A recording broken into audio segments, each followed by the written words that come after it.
नमस्कार विद्यार्थी मित्र हो, स्वागत आहे तुमचं आपल्या या ऑनलाईन प्लॅटफॉर्मवरती, स्वराज्य करिअर अकॅडमीच्या ऑनलाईन प्लॅटफॉर्मवरती। तर आपण काय बघतोय, पीवायक्यू सिरीज बघतोय। याच्यापूर्वी आपण नवी मुंबई पोलीस भरतीचं व्याकरणाचं विश्लेषण पाहिलं। आजचं आपलं टार्गेट आहे मुंबई लोहमार्ग चालक 2024चा मागील गेल्या वर्षी झालेला प्रश्नपत्रिका आहेत त्यांचं आपण विश्लेषण करणार आहोत। हे विश्लेषण जाण्यापूर्वी तर तुम्ही जर आपल्या चॅनलवरती नवीन असाल तर आपल्या चॅनलला सबस्क्राईब करा। तर आपण जास्त वेळ न घालवता जाऊया आपण पहिल्या विश्लेषणावरती। ठीक आहे, बघा पहिला प्रश्न आहे। आता याच्यामध्ये काय करणार आहोत, जे जे महत्वाचे प्रश्न आहेत पोलीस भरतीला विचारलेले ते आपण विश्लेषण करणार आहोत डिटेल्स मध्ये। तुम्हाला जर हा व्हिडिओ आवडत असतील, ही सिरीज जर आवडत असेल तर तुम्ही तुमच्या मित्रांपर्यंत पाठवू शकता, किंवा तुम्हाला कोणत्या जिल्ह्याचं विश्लेषण हवं आहे ते तुम्ही कमेंट बॉक्समध्ये नक्की करा। चला जाऊया आपण पहिल्या प्रश्नावरती। आपल्या समोर टार्गेट आहे, बघा आमच्या बागेत आंबा, फणस, काजू, चिकू, पेरू आणि पपई ही फळझाडे आहेत। या वाक्यात किती वेळा स्वल्पविराम आलेला आहे? आता इथे स्वल्पविराम म्हणजे विराम चिन्हावरती प्रश्न विचारलाय। स्वल्पविरामाचा उपयोग काय रे बरं? वाक्यात पुढे येणारे समान जातीचे शब्द एका पाठोपाठ एक दाखवायचे असतील तर आपण स्वल्पविराम वापरतो। एखाद्याच्या संबोधनानंतर स्वल्पविराम वापरतो, म्हणजे रामा इकडे, रामानंतर कॉमा। ओके, तर किती वेळा स्वल्पविराम येईल? तर बघा इथे आंब्यानंतर 1, इथे होऊ शकतं फणस 2, इथे 3, 4, इथे येईल का रे? आणि वापरलं येणार नाही। तर किती आहेत बरं? 4। किती स्वल्पविराम आहेत? 4। ठीक आहे, मग स्वल्पविराम जेव्हा तुमच्या समोर प्रश्न येईल ना, तर स्वल्पविराम म्हणजे काय, त्याचा उपयोग काय, हे तुम्हाला कळलं पाहिजे। नुसतं ती बघून प्रश्नाचं उत्तर देऊ नका। ठीक आहे, पुढे जाऊया आपण। पुढचा प्रश्न कळला? प्रश्न व्हेरी गुड। पुढचा प्रश्न बघा काय म्हणतात ते, खालील शब्दांपैकी सामान्य नाम नसलेला शब्द, हितेच मुलं गोंधळ करतात की तो पूर्ण प्रश्न वाचत नाही। सामान्य नाम नसलेला, सामान्य नाम नसलेला। तुम्ही कितीही स्वतःला स्मार्ट समजा तरी अशा प्रश्नांमध्ये तुम्ही माती बाजूची खाऊनच येत आहे। ओके, नगर, नगर म्हणजे शहर, सगळ्या शहरांना वापरू शकतो, म्हणजे हे सामान्य नाम आहे। नदी, सामान्य नाम म्हणजे काय, तो जातीवाचक असतो, सर्वांना लागू होतो। नदी म्हटलं आपल्याला माहिती आहे का कुठली नदी?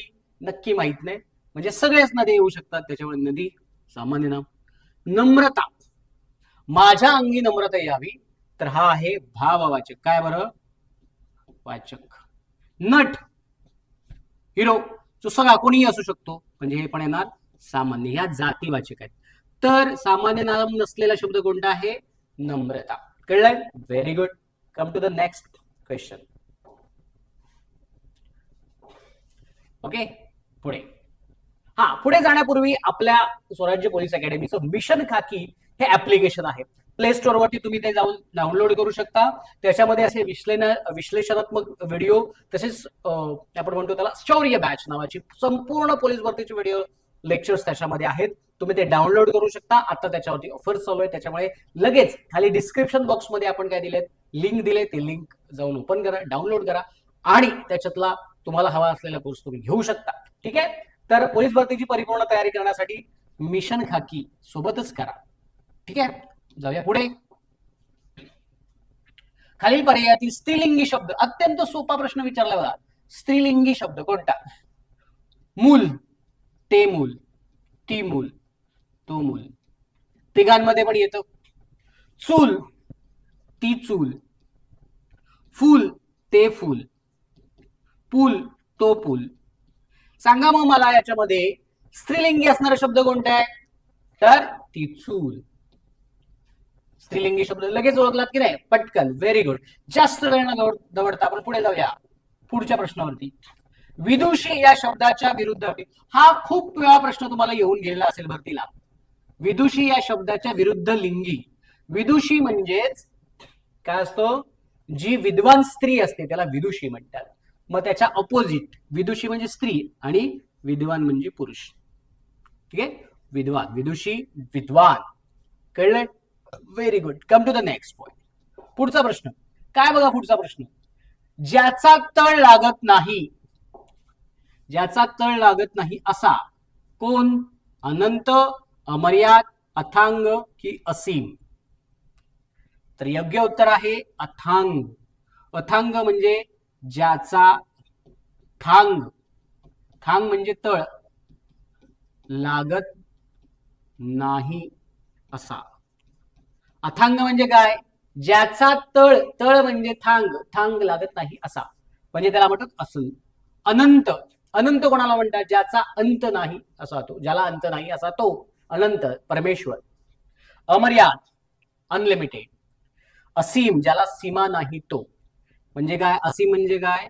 ज्याला सीमा नाही. तर कळलंय कसं विश्लेषण करायचं? बघा, तुम्हाला दिलेले प्रत्येक ऑप्शन हा एक प्रश्न असू शकतो. पोलीस भरतीची तयारी करताना किंवा स्पर्धा परीक्षाची तयारी करताना तुम्हाला, मी काय म्हटलं की तुम्हाला दिलेला प्रत्येक ऑप्शन हा एक नवीन प्रश्न तयार होऊ शकतो. त्याच्यामुळे ऑप्शन स्टडी करणे अत्यंत गरजेची आहे. ओके, परत परत सांगत नाही, पुढचा कळलेला आहे. पुढचा प्रश्न, मगर मिठी या शब्दात अलंकारिक शब्दाचा अर्थ कोणता? त्याने मगर मिठी मारली. मगर, मगर जशी तुम्हाला मिठी मारते तशी. आता कोणती मिठी हे तुम्ही ठरवा. बघा, अलंकारिक शब्द मगर मिठी, सावकारी कर्ज आहे का? भुसकाळात पाडणे, मगरेची मिठी, घट्ट पकड. अलंकारिक शब्दाचा शब्दशः अर्थ घेऊ नये, त्याच्यामुळे हा अर्थ नसणारच आहे. भुसकाळात पाडणे नाही, सावकारी कर्ज नाही, तर घट्ट पकड. मगर मिठी म्हणजे काय? घट्ट पकड, आणि तुम्ही पकडून ठेवायचं आहे घट्ट. नेक्स्ट, पुढचा. हा बघा, हा नवीन प्रश्न आहे, तुम्ही आजच्या पूर्वी व्याकरणामध्ये सोडवला असेल. सट कर का या अक्षरापासून तयार होणाऱ्या अर्थपूर्ण शब्दातील मधले अक्षर व शेवटचे अक्षर घेऊन तयार होणाऱ्या शब्दाचा अर्थ कोणता? तुम्हाला बघायचं अर्थ कोणता ते तुम्हाला बघायचंय. कोणता? आता ह्याच्यापासून कोणता शब्द तयार होईल? सटक, हे पटकन कळता आला पाहिजे. काय याच्यापासून शब्द होतो? का ट क स र, काटकसर.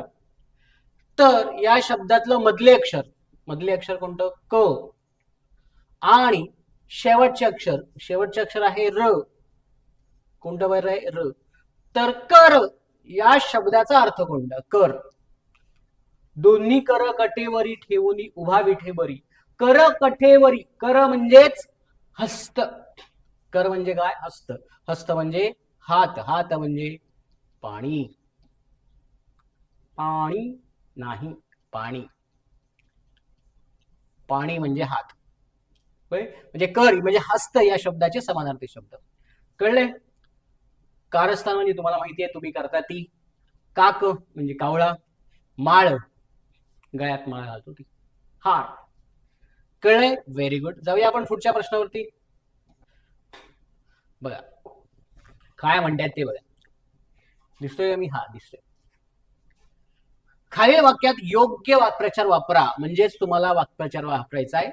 शालेय सांस्कृतिक कार्यक्रम अचानक रद्द झाल्याने आमच्या उत्साहावर टिंब टिंब पडले. काय पडले?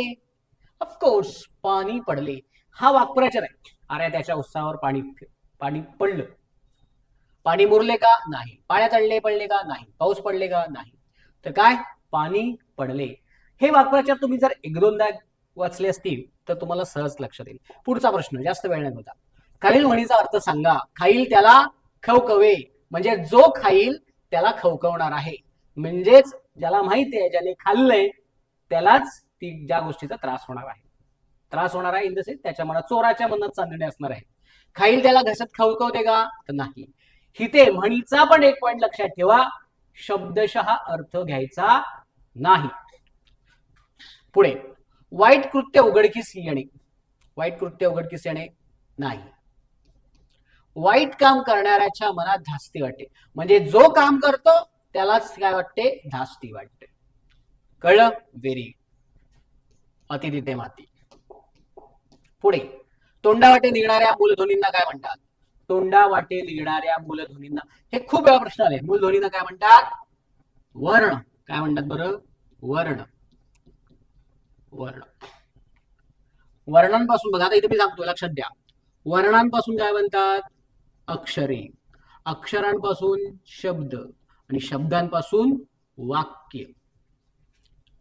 हा क्रम लक्षात ठेवा. वर्ण म्हणजे तोंडावाटे निघणाऱ्या मूलध्वनींची जी वर्ण आहेत, खूण आहेत, त्या वर्ण आहेत. वर्ण पासून काय तयार होतं? अक्षर, ज्याचा कधीही क्षर नष्ट होत नाही त्यांना आपण काय म्हणतो? अक्षर, जे कधीच नसतं.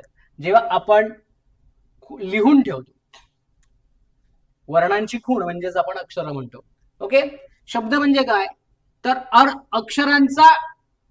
अक्षरांचा क्रम, समूह, अक्षरांच्या समूहाला काय म्हणतात? शब्द असे म्हणतात.